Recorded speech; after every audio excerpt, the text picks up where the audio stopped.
everybody. Thanks for jumping on. I'm here with Ed English, back on the East Coast, 32 years in real estate and 29 at the same company. Then he makes a move to eXp. It makes no sense, but we're going to find out why he did it. Here we go.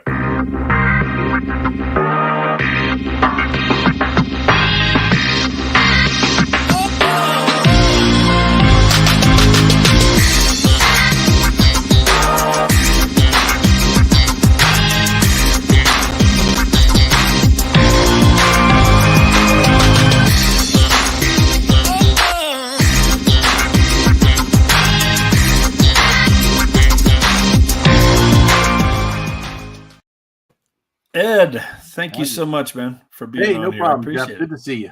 Good to see you. And I like that boat behind you there. That's the Sunset Seeker. Yep. I keep it there because it motivates me when it's on my background. There you go. There you go. Well, I appreciate your time, man. You got a great story. I know we've gotten to know each other just a little bit, some things we're working on over here. And it is great to spend some time with you. So let's dig into it. Tell us some of your story. How 32 years in real estate, you're still kicking, still alive. Yep, still kicking. It can be brutal at times. Still kicking. It can, but it's also so rewarding. You know the drill. It's a great business, sure. And so I started in 1990. Okay, and so I tell part of the story because, like, those little postcards that you get in the mail, just listed, just sold around the corner. Yeah. Well, they had them back then too. Of course, we didn't have the internet. So we had, I got a postcard in the mail. And one of the things it says is check the box if you're interested in a career in real estate. Right. So I check off the box, I mail it back. The manager calls me and gets me into school. I go to school and I get my real estate license. So that's how it started way back then. And then, I worked as an individual agent, always individual, never had a team, never even had an assistant or a buyer's agent. I just did it all myself. But back in the day, that's how you did it anyway. There were no teams and it was completely different. Sure. So, I guess I was kind of young at the time. I was 30, right? A lot of the realtors back then were older than 30, and most of them were women. So it was kind of, when I started, there was not a lot of men, and there was certainly no 18 to 25-year-olds like there are today. Yeah. So, a different animal. We got the MLS system in a book that came out every 2 weeks. You had to look for the I've new heard listing. those stories. I know you heard. I can't imagine. I can't imagine. Yeah, you get the new book, and it's like, oh, let's see what's in there. So, we didn't have lock boxes. You had to go to the other broker's office, pick up a key, go show the house, go back, drop off the key. I mean, it was ridiculous compared to technology today. Yeah. So, I started working for Weichert Realtors, and that's where I stayed for 29 and a half years. So, basically, just pumped out sales. Probably in the beginning started doing maybe 2 a month every year. Went up to, I remember the first year that I made the $1 Million Club or Circle of Excellence in New Jersey. Right. And it was, my average sale price was $80,000. It's like, but back in the day, that's what it was, Yeah. So I worked, was in sales until 2004. And then I ended up opening and managing a branch office for that company, in Mullica Hill, where I live now. So I managed that for 10 years and then went back into sales where there's less stress, where you can make more money. You have more. Can I ask you, what made you want to do that? I mean, did they approach you? Hey, Ed, we want to open a new office. We think you'd be great. Or was it something you approached them? How'd that work? You can definitely ask. So I kind of felt, the story goes, I kind of brought it to their attention. I'm like, hey, I wasn't living in Mullica Hill yet. But I was looking to move. And when I did, I moved to Mullica Hill. I'm not sure if I moved. Yeah, I guess I had moved here when I brought it up to them. I'm like, you guys should look at Mullica Hill. It's booming out there. It's starting to grow. Right. At the time, lots of new construction, So they said, they said at that time, they said, well, we're not ready yet. The numbers aren't there yet, but why don't you get your broker's license? Maybe we want you to manage it. And I'm like, okay. So I went and got my broker's license. And sure enough, when we did open it, I did decide to manage it. I kind of felt like it was the natural progression of my career, and that it would be, it would be better. And it was really rewarding for a while until the market starts to change. Right. So now I'm wearing a different hat. I'm wearing the corporate hat, because this was, it's a corporation basically, right? So what do they want? They want profit. That's all they want profit. That's all they ever really wanted was profit. Yeah. So the thumb would, they put the pressure on you as the manager. When the times were good, we had plenty of profit, and it was cruising along. And then when the market shifts, they still want profit. They still want profit. So when other brokers come to town and they offer your agents $10,000 to go sign over there, what do? They go sign over there, and it's like, that's kind of a ridiculous part of the business that I didn't really like, but yeah. Hey, it was what it was. Do you remember how many agents did you have back then? I mean, do you remember how big did you ever get it? What was the biggest it ever got? Do you remember? The biggest was probably 70, 75. Oh, most of the time around 50. Yeah, 50, 60. Okay. I mean, that's big. That's a lot to manage. I mean, I just, I had a team. My progression was, we did really well solo, individual. My wife got licensed. We went to Keller Williams. We built a team. We had the #1 Keller Williams team here in Colorado Springs for several years. Small team, 5 or 6 agents, but even between, 5 agents plus an assistant plus an inside sales guy, eventually hired another assistant. Like it was a lot to manage even with that, like that was kind of the progression. I never wanted to be the broker. I never wanted that liability, but that was, I had a lot of people when I left Keller Williams just, hey, you should start your own company. I'll come with you. I'm like, heck no. I just didn't want the liability. I didn't want the headaches that can go with that. I can't imagine with that, 70, 75 people, a lot of fires to put out at times. It's no fun, and you don't have as much freedom as you think, you don't have as much freedom not that you have all the freedom as a sales agent, but you do if you handle your business correctly, Like one of the things that I was Mr. Mom when I started in real estate. I stayed home with the kids. My wife worked. I worked at night and on the weekends. She had all the benefits, all that kind of stuff. So I coached, t-ball and basketball and, all my kids' teams and stuff. And, nice. Like that's what I liked about real estate. It did really give you that option if you schedule it in, and you're supposed to schedule that in. You schedule in your personal time in your calendar, just like your business events, and that's, I think I had a really good, fairly good, how's that life, work balance, and I never was, what I would consider a superstar, but if you do 36 or 48 deals by yourself every year, that's not bad. Oh, I know it's not bad. That's awesome. You're busy. Yeah. And I think that's real key, just to point that out. I mean, I think any new realtors that are watching this, man, run your business like a business, treat it like a business, run your schedule, or your schedule will run you. Right. And I made that mistake early on. I mean, married, 2 kids, I wanted my wife home with the kids. It was all on me at that point. Oh my gosh. I mean, somebody would call and I'm out the door showing a house, Sunday afternoon, I'm flying away from my kids at the park because I got to go show a house, got a call. I'm in the park. Like that kind of stuff happened for me. I wasn't good about that for a while. I finally grabbed hold of that because I'm like, oh my God, like, what am I doing? Yeah, but you see that a lot in this business, and man, they don't schedule it in. I mean, it's awesome. You were able to coach your kids and do all that kind of stuff. I think we dream about doing those kind of things. I want to run my business, but we don't. We let the business run us. And that leads to bitterness and resentment, all kinds of stuff that can happen out of that, Yep. You let the business run you. You can't do that. So, sure. So basically, I went back into sales and I'm cranking it out. And then, I told you briefly before we got on, then I got sick. I had cancer. Okay. So it wasn't really sick, unfortunately. So I had cancer. So I had this treatment to take care of the cancer. So the radiation killed the cancer. Well, then 6 months later, I started having issues like symptoms and then, it's basically caused by the radiation. And like 4 or 5 months later, I got more symptoms, different symptoms. So I ended up, so I'd feel better, and then like they would treat the symptoms with drugs, right? So the drugs all have side effects too, So I tell jokingly that my side effects had side effects, but so it just would, Wow.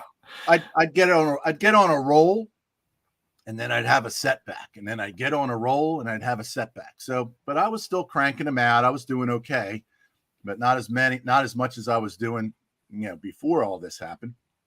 And then, so the first surgery was in 2019, but that was right before I came to eXp. So here's what happened. Okay. So my 29th anniversary, right? 29th anniversary. And I'm not going to, I can disclose this. I'm at 80/20, right? Okay. I'm at 80/20, and they have other fees. They have a 6% that comes off the top, right? And some other fees, right? So I'm at 80/20, and they tell me on your anniversary, you're going down to 75. I'm like, I've been here 29 years. You can't keep me at 80%. Are you kidding me?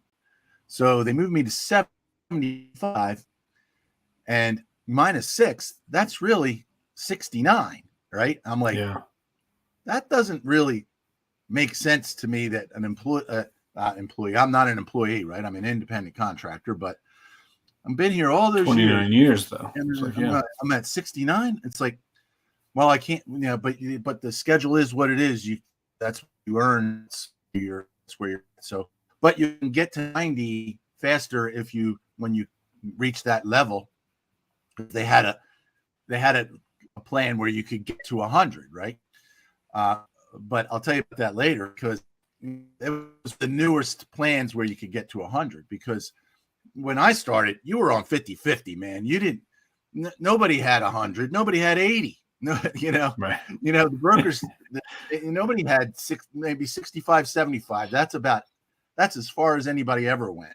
Mm-hmm. But that all progressed as things evolved in the real estate industry, right? So I looked at it the positive way. I'm like, okay, just eat it.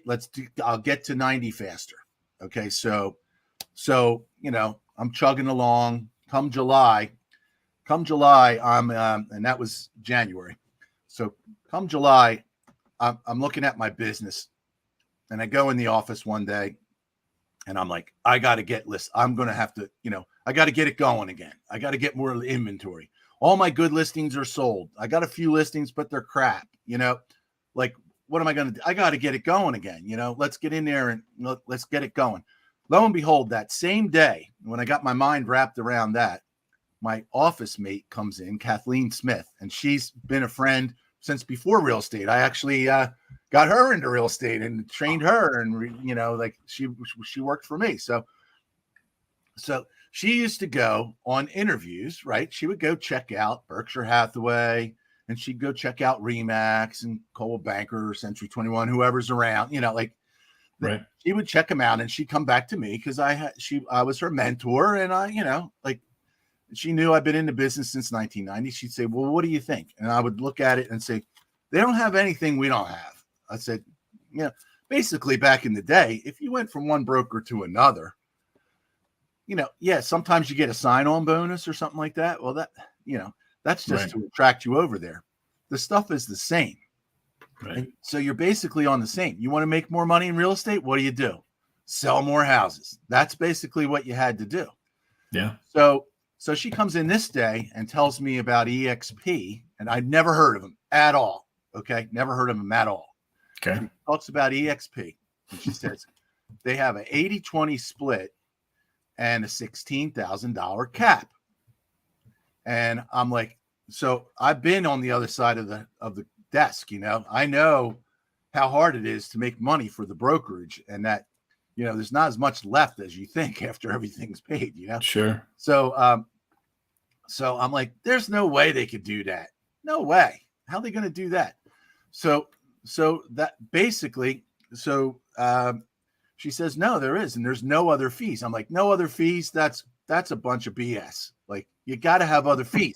If you're going to have the greatest schedule around, then there's other fees, and I don't even think she told me about the $85 a month, but that's not a fee, man. $85 a month is right. That's nothing. You know what I mean? So there's no other fees. I'm like, no way. So she goes, yeah, it is. So I'm like, okay. So I did my research. So I started looking at it. I started looking at it online and I said, set up. So I said, set up a meeting with this guy that was local, right? Which I'm not going to bring him up because it doesn't matter. But anyway, he's going to, I'll set up a meeting with him, but I want it in a week or two. And I want it, like, he tried to invite me to like a lunch and learn. And I'm like, I'm not going to go to the title company for a lunch and learn. Everybody's going to see me there. There's no way. I'm going to meet with you on my own. I don't want anybody to know. So nowadays that doesn't matter as much, I guess, but it did then. So it still does. I think you still see a lot of that. Yeah. People are afraid that who cares what people, but yeah, that's just a different mentality now. So I set up the meeting with him in like a week and a half, something like that. So I did my research and I started looking at it. And as Jay Kinder will say, one of the things you do when you start looking at it, if you see it, then, first thing I watched was Brent Go's video, right? Mm-hmm. That's what he told me to do. Watch the video. So I watched Brent Go's video, the model explained. And I'm like, that like had me scratching my head. I'm like, there's no way they can do all that stuff in that video, man. There's how they're gonna give away the whole farm. Like, what's the catch? There's got to be a catch, right? So I started doing my research. Well, one of the ones I found was Gene Frederick, and that had me like, holy crap, this guy is super successful. Yeah, at Keller Williams, owned 6 offices and a region, and left and went to eXp. I'm like, holy crap. Like, yeah, there's like that guy. I'm like, he was already set for life, basically. I mean, he was riding the wave, and I'm like, okay. So by the time I met with this guy, I had already gone online and I found the exact PowerPoint that he was using. I didn't know how I found, but it's because of the transparency of eXp, it's all out there, right? So I pull up this PowerPoint and I had all my notes written down on every page. So I go into this meeting, right? And I'm like, I'm not going to show my cards, right? I have questions on every page of that PowerPoint. So I'm like all straight faced, like, okay, so 80-20 split, blah, blah, blah, blah, like I had questions on every little topic, right? Right. So I hit him with all these questions. Well, he answered them all. It's like, so then get this. In his presentation, his personalized PowerPoint, at the end, he talks about Jay Kinder and Michael Reese. He says, do you know who they are? And I'm like, that kind of rings a bell. So here's what happened, Jeff. This will crack you up. So one of the last agents that resigned from me when I was a manager, it was the day before Thanksgiving. And the day before Thanksgiving, man, you're like out the door, you're like ready to party and hang out with your family and all that. Totally. Comes in and resigns, right? So I had a meeting set up with him, and I moved him as high as they would let me move him, right? And he's like, you can't go any higher than that? I'm like, no, but when you get back from Texas, he's on vacation, right? When you get back from Texas, we'll sit down, we'll come up with a business plan, and we'll get you to the next level, So he comes back from Texas and resigns. So my boss says, well, you know where he went, don't you? And I'm like, no, he went to Texas. He went to Kinder Reese coaching. And I'm like, who the hell's that? Right? So that smacks me in the face. And I'm like, holy crap. That's the same. And they would teach you, you go to their boot camp. They would teach you to go back and get more money or go somewhere else that'll give you more money. That's what they would teach you. Right. Yeah. Yeah. So, like you can say all you want that it's not about the split. Oh, you got all these other things. Yeah. Guess what? It's about the other things sometimes, but it's about the split. They would leave you because of the split. So basically the next day, Kathleen came in the office and said, "So what did you think?" And I went, "Well," and she says, "You don't like it, do you?" Because I would always tell her, that's I'm branded. I'm branded. I've been at Weichert 29 years. Sure. Like, talk about branded. So I'm not going to go somewhere else. I've seen these EXP signs and I don't even know who the hell they are. Like what is up with that? I'm going to go to EXP. So she says, "What did you think?" And I went, "Well," and she said, "Oh, you're not going to do it. You're not going to do it." I'm like, "Well, I got to tell you, I can't see a reason not to do it." It's like, holy crap, Yeah. So basically I had to close out some deals and then left. So it was a pretty quick decision for you. It was. I was one of the quick ones. I would say I made the decision in less than 2 weeks. Yeah. I didn't leave in 2 weeks, but I made the decision. What would you say, Ed? Like, I mean, because again, there's people that, they look at this and even like you, they've been at the same brokerage for 10 years, 20 years, 30 years, their entire career, whatever. And they're just, they're loyal. I hear this all the time. I'm loyal.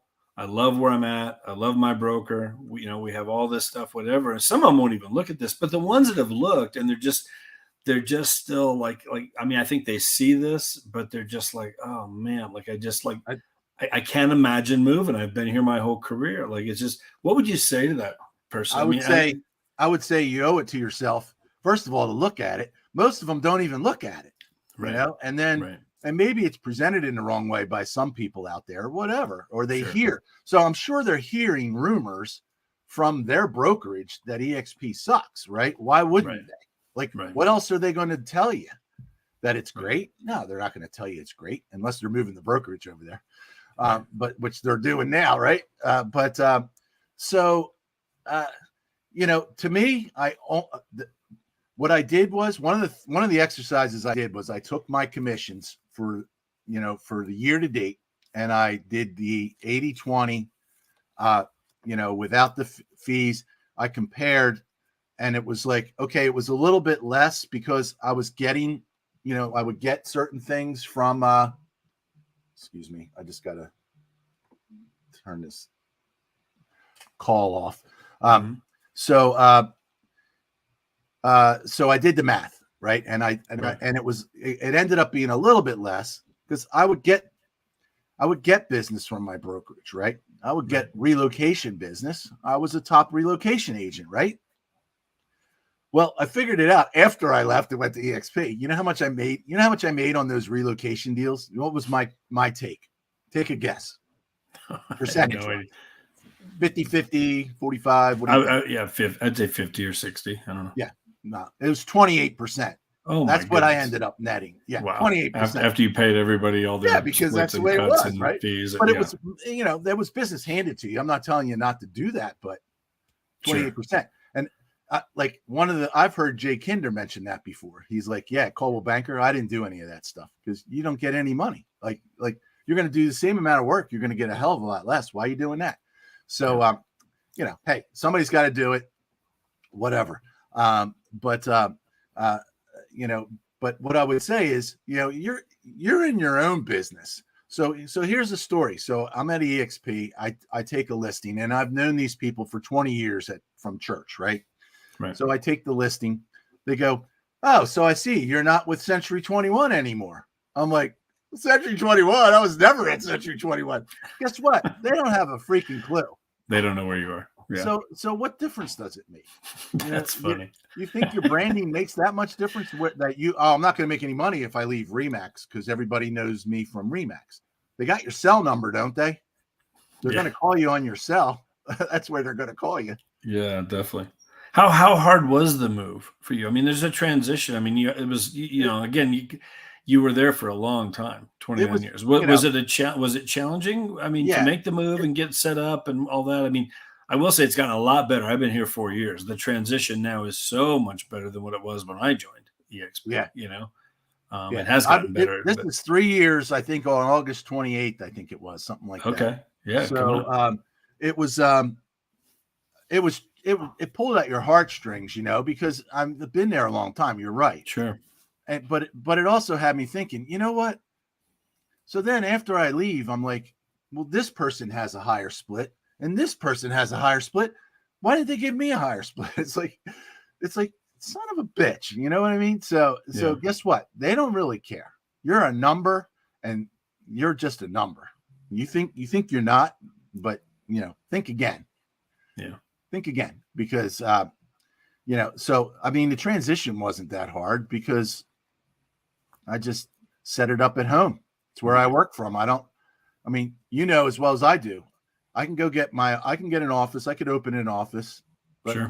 I don't need to do that. A lot of people do that. Right. Do you have, let me ask you this. I mean, how has it changed things for you? I mean, you've been here for, coming up on 3 years, right? Your third anniversary coming up here. Yep. How has it, do you have any regrets at all as far as making the move? Well, zero regrets. Okay. First of all, okay. So I didn't come here for revenue share and stock, but I have some, Sure. I came here basically, I'm like 80-20 split with a 16,000 cap. Here's one of the reasons that I love that. Everybody's the same. Okay. So Joe Schmo over here selling, 300 million a year. What's he start at? 80-20 split, 16,000 cap. He doesn't get anything special. Now he's going to be an icon agent. Now that's special. I capped this year and I never finished my story.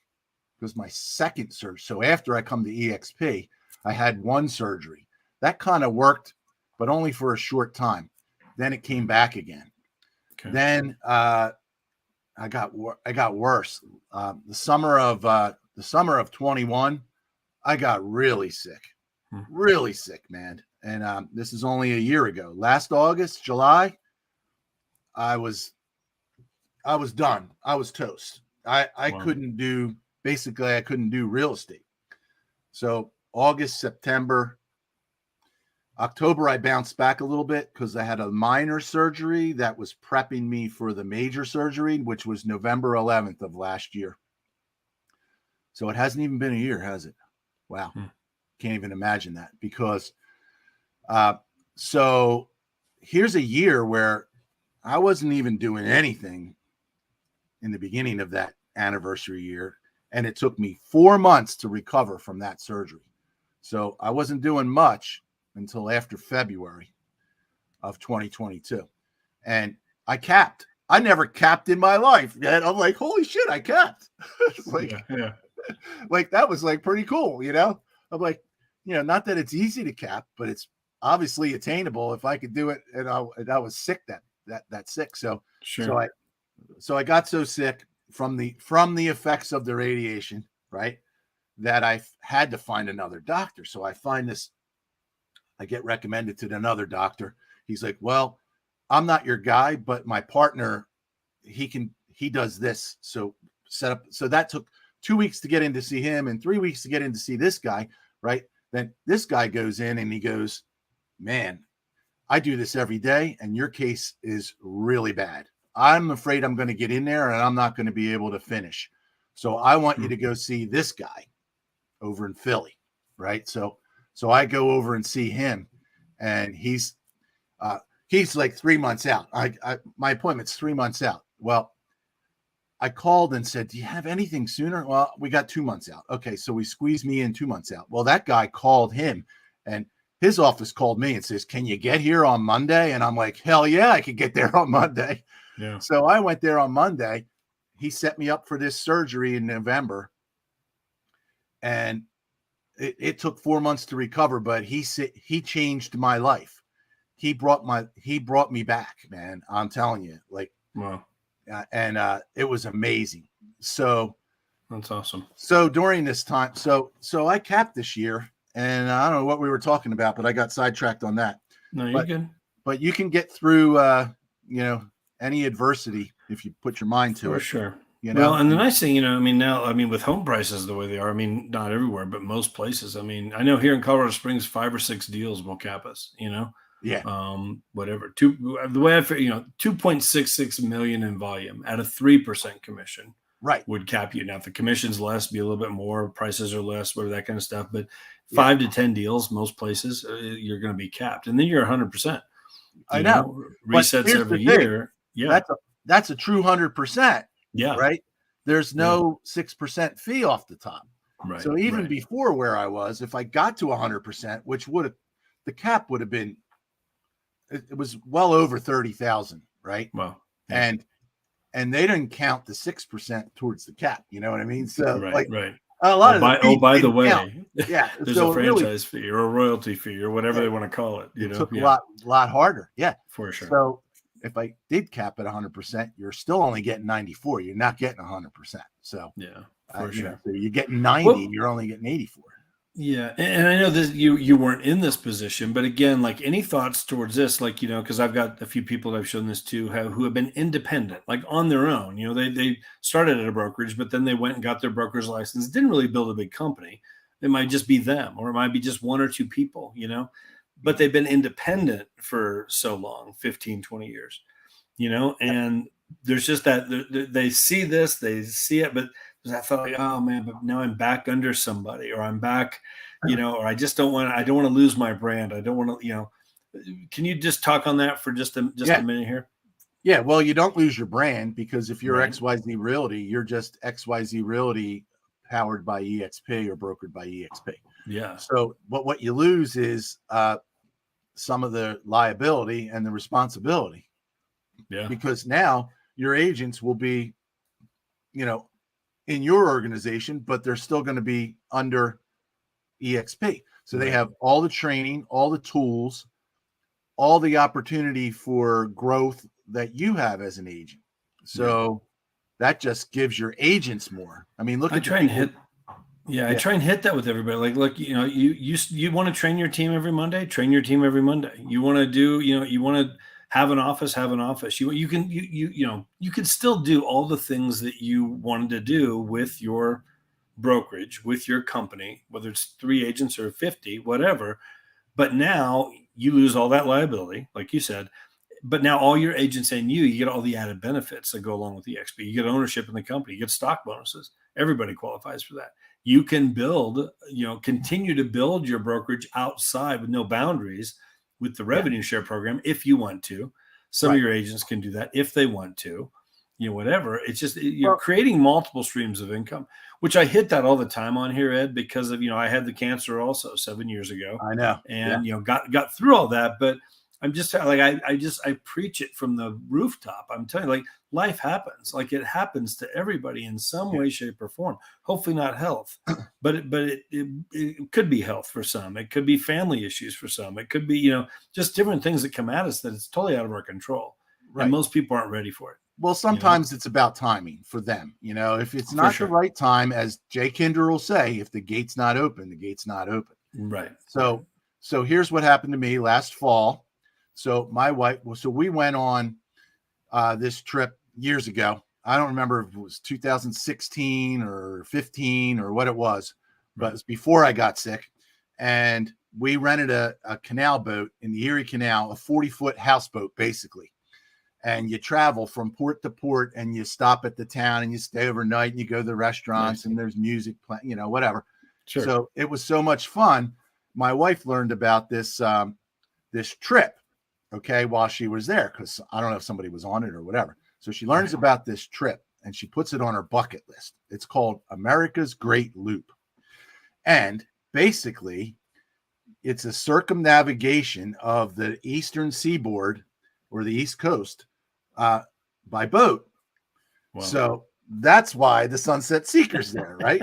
Yeah. So last summer when I'm sick, and I hadn't been for, I was sick. It was 4.5 years since the first surgery was in 2017. So it's almost 5 years. Right. So I was, I wasn't working 100% for 4.5 years. So she's like, well, you haven't been able to work. We're not going to be able to get a boat. you know, and be able to do this great loop. There's no way we can't afford it. And I'm like, the hell we can't. I'm like, first of all, you know, we got to do this, man. like I could be gone tomorrow. I don't freaking know, you know? Right. So we gotta look for a boat. So we started looking for a boat, and I'm sick. And I bought this boat when I was still sick. But now I'm not sick. so it's even better now. So that I know it's just a picture behind you, but that is your boat. That's my boat. It's a 40-foot trawler, main awesome. ship 400. It's called Sunset Seeker. Okay. And so it's a perfect boat for doing the great loop because so my boat's in the Chesapeake Bay. I know that's far from you. My daughter actually lives in Aurora, you know, on the other side of Denver. So I've been to your neck of the woods. I've seen Garden of the Gods and Rocky Mountain National Park. But so my boat's in the Chesapeake Bay, Maryland, which is it's an hour and a half drive from here because I'm pretty far south in New Jersey.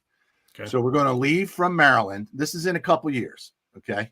We're going to leave from Maryland. My wife's going to retire in a year, about a year, a little over a year. So leave from Maryland in this late spring. And you go, I'm looking forward to this right off the bat. We go around New Jersey and you go right past the Statue of Liberty. So I'm going to have pictures of the Sunset Seeker right in front of the Statue of Liberty. How freaking cool is that, man? That's awesome. So then you go up the Hudson River to the Erie Canal. You cut across to go into Canada in the summertime, do the Great Lakes. You come down to Chicago in early fall. You go down the river system in the fall, and you end up. I'm synopsizing this, right? But you end up in Mobile, Alabama. You don't go all the way down to Mississippi. You cut across, but you end up in Mobile, Alabama on the Gulf of Mexico. And then in the wintertime, you go around Florida and you come back up the East Coast. Nice. So how cool is that? It takes about a year, but you can do it faster. But why do you? Why? Like what you do is you go to a new place, you stay there for 2 or 3 days. You go to the next place, stay there for 2 or 3 days. It's freaking cool, man. And we're doing it in 2024, and that's when we're going to start. But here's what I'm going to do. So here's a little catch with your people that are, let's say you're older like me as an agent, or if you're an older agent and you can build some revenue share with all the people that you know. I'm going to support Team EE. I have 29 people in Team EE so far. That's my group. Mm-hmm. Okay. Mm-hmm. They're not on my team, but I call them Team EE because I got sick. I got sick of saying, "Hey, you guys." So I say, I call you Team EE. So why can't I support them? I have internet. I have phone. I can support them from the great loop. And that's awesome. And by the time it happens, I won't have 29. I'll have hopefully more like you, or even more. A couple hundred. You could easily have a couple 200-300 by that point. Right. And then I have your group. So then I have a pension, right? Yeah. We can retire. My wife has a pension. Okay. Yeah. So we can retire, but can we retire lavishly? Hell no. Can we survive? Yeah. But if I have a pension too, if I have this monthly income coming in from revenue share, that's pretty cool. And I didn't come here for that. Right. But it sure as hell makes a lot of sense. It's a nice bonus for those that want to build it, and for the ones that've been around a while that just know a lot of agents. But honestly, even I'm seeing brand new agents, that are coming in here and just sharing it with their friends and sharing it with new agents coming in and whatever. And it's just such a great model. I mean, it's just unbelievable. And I think, you mentioned it earlier, just to kind of double back on this a little bit. I think, the ones that haven't seen it yet, because they're hearing all these things, it's like, if I'm going to buy, let's say I want to buy a Ford pickup truck or something. I'm not going to go to the Chevy dealer to ask them what they think about the Ford truck. You know what I mean? I'm going to go to the Ford dealership and get all the info there. Chevy's going to talk me out of it and talk me into one of their trucks. It's the same thing over here. It's like you don't go to your broker to get information about eXp. You go to an eXp agent to find out about eXp. It's like you hear the truth of it and then decide for yourself if it's for you or not. And if it is, great. If it isn't, great. Either way is fine. It's got to be right for you. The timing has to be right. But you don't know what you don't know. And you're going to get a lot of misinformation out there right now. And I get it because we're growing like crazy and they're trying to protect that. There are holes in some of those ships out there. whereas ours, it's growing like crazy. Weichert was a great company. I guess they still are. I mean, they're a great company, but they didn't evolve. And I don't even know, like, it's not just them. It's Coldwell Banker, Century 21. They're all the same. They're all the same. They didn't evolve. eXp came along, God bless Glenn Sanford for coming up with this crazy idea that everybody thought was nuts. And it actually works because there's no infrastructure, right? There's no infrastructure.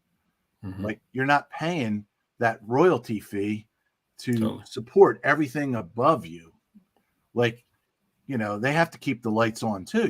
They got to figure out a way. So it is amazing. I love it. I mean, it's great that you made the move. I mean, 29 years and then your last 3 over here, I mean, it really is, because it's rare that happens, I think, but I think more and more we're hearing that. I mean, I've got an agent right now. She's a big agent here in Colorado, and she's got a couple things she's wrapping up, but she says she's been at the same company for 26 years, I believe. And she says November, she's, that'll be her time to make the move. I've got several other people like that are looking. I got independent brokers that are trying to figure it out. They've been independent for a long time. So, I think this gives them all just things to think about. And just, I don't know about your market area, but some of the brokers in our market area, they have the agents handcuffed. And because like, if they leave, they don't take anything with them, nothing. It's like, you leave eXp, you take everything with you. So what's the risk? Sure. Okay. You don't like it, go back where you came from. They'll probably give you a raise because they want you back. Yeah. So what's the risk? If they're not going to, if you don't get your listings when you leave, and you leave stuff under contract and you lose thousands and thousands and tens of thousands of dollars in commissions, then you're not going to leave. So you're going to stay, and then you're going to say, well, November, and now November turns to December or February. I got more settlement. There's no end to that game. Totally. And I think, one of the things I've been hitting people on lately, how much is it costing you to stay till November or December or whatever? I mean, let's just run the numbers on this, whatever. And, leave the stock out of it, but the stock bonuses that we're getting, I mean, I love that, it's been down lately. It's been going up the last, several weeks here, whatever. Exactly. I mean, it's going to be up and down all over. I'm not putting all my eggs in that basket. I never have, but it's a nice bonus to be added in here. Yeah. I mean, it's better, buy low, sell high, Here's the stock I got for 29. Here's the stock I got for 29 years. Zero. Exactly. Exactly. Yeah. So, you can talk about this. But your stock's terrible. Well, so what? They give it to you. So you're an icon agent. Forget about it, man. Yeah. I love that you're planning that trip. I mean, I just, it reminds me of one story, and then we'll wrap things up here. But there's a friend of mine, and his name's Eric, and I haven't talked to him for a while, but he was in another company that I was part of for a while. And Eric would always tell this story. He was a realtor also. And, his idol, kind of his mentor for years was his uncle. His uncle owned his own business, and Eric wanted to be like his uncle, and his uncle was always talking. Now his uncle worked, 24/7, 7 days a week, and did this for years, built this big business, and it was like, when I turn 40 or 45, whatever, I'm selling the business and it's going to be time to live life. Well, all of a sudden that day came. He calls up Eric. Eric, I sold it, like several $1 million, right? It's time to start living. 1 month to the day, dropped dead from a heart attack. Oh my God. And that changed the way Eric did everything. Eric was building his real estate, and it just got him thinking, like, wait a minute, like, I mean, again, I don't want to be that. I don't want to do that. None of us are promised tomorrow. None of us know when things could happen. My thing is, man, I would rather die with memories than die with regrets. I wish I would have, what would have life have been like if I would have done that thing? I'm like, I will take all the risks and chances I could ever get thrown at me, because I just know we get one shot here. Yeah. I can't say I don't have regrets, and I don't like looking back. I only look forward anyway. Absolutely. But if you're a younger agent, and in your 20s, 30s, 40s, 50s, oh my goodness, get over here and make it happen now. Like, I would have been an icon agent all those years. I'm selling 48 homes, right? 36 homes, 48 homes. Icon. Yeah. Like, that's a huge nest egg. But I will say that when I'm 60 years old, and now I'm 62, I'm going to tell you, at least plan ahead that you can retire before you're 60. Because when you get to 60, you start thinking, damn, I wish I could really retire now. I really got to do another year or two because I got to build this up, or, I got to do this and that because I won't be able to afford it. Well, don't do that to yourself, man. Yeah. Make sure. Retirement's not an age, retirement's an income.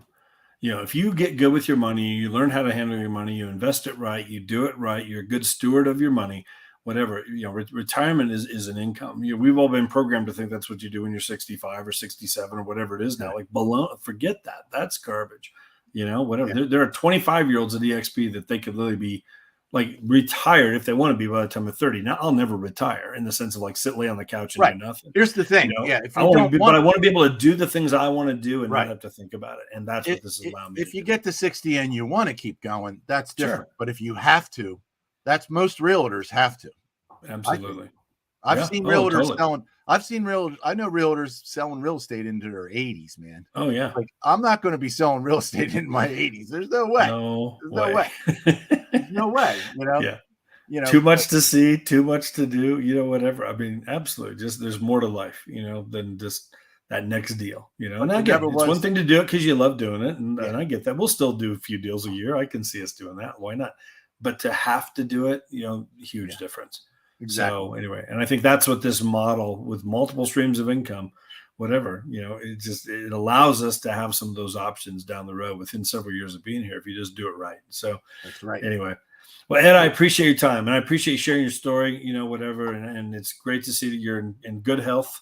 Hopefully that just, continue down that road for sure. I can't wait to see you take this trip, and watch how that all plays out. That's going to be fun. So anyway, I really appreciate your time. Guys, if you know Ed and you are not part of eXp, you're a realtor out there, you got questions, give Ed a call. Seriously. Reach out to him, find out, again, hear more of his story, why he made this move, and just at least take a look at it. Reach out to me, whatever. If you got questions for us, you can put them in the comments here on Facebook, LinkedIn, YouTube, wherever you're watching this. We will definitely get back to you, one of us. But Ed, I appreciate your time. Thank you again. Thanks everybody for watching. Have a great week, everybody.